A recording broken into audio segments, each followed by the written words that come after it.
All right, thank you so much, John. 5:35. It is time again this morning to check in with our interactive managing editor, Elizabeth Reed, to find out what's trending. And earlier in the show, we talked about how women are using social media more than men, but social media is also being used from other people as well, right? Exactly.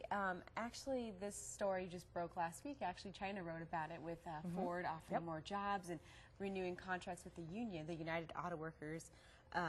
And they basically have been, a lot of the union workers in the past, when they've done deals, it's been a lot of behind the closed doors, not a lot of people knowing what's going on. And a lot of the union workers are complaining that they weren't reading the fine print or weren't getting the fine print at all until after the deal had already passed.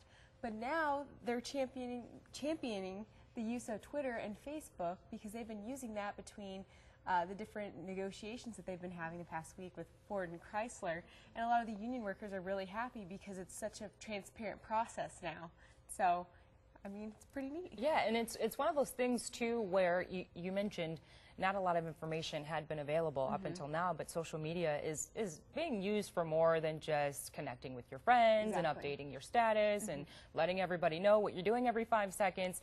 Really, a lot of useful information is out there, and especially when you're not getting the big picture from some of the higher up guys in office, and you can sort of do your own research and dig deep and find out some of those fine details that way. That's really cool. Exactly. And you know, a lot of the workers are saying it's unprecedented because before, exactly, it was behind closed doors. People would have to like line up in the hallway to hear, you know, there'd be phone calls made, and actually their website crashed whenever the deals were first coming out because people wanted to know and be the first to know what the fine print was.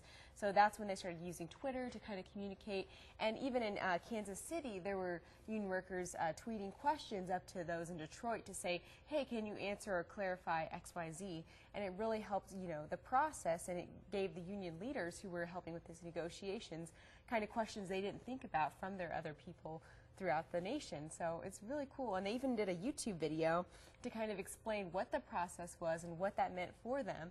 And it's just amazing, really. Yeah, and I do remember the website crashing, too, when I was actually trying to write the story and get all the updates. And it's interesting that you say that because there are still other websites that you can go to get that same information now, where before it was just, you know, UAW.org or Ford.com, things like that. But now you can sort of navigate around that and check Facebook and Twitter that way. So yeah, nice. It's really amazing how much more transparent not only companies can be, but politicians and, you know, anybody can be about their policies and what they're trying to do. And, you know, this year has been the year of Facebook and Twitter, and we've talked about how next year's election, you know, politicians are really going to push their campaign managers to be on Twitter, perusing and seeing who are the advocates and who are the people kind of against them.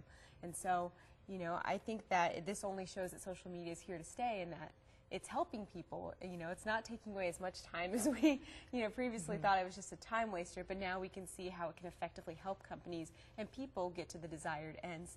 Yeah, we're using it a lot different from just finding out whose status is what and looking at everyone's pictures that way. So it is becoming a tool of very useful information. And of course, we have 3 story ideas for you to pick from on our Facebook page. And Angie Gonzalez will bring you the winner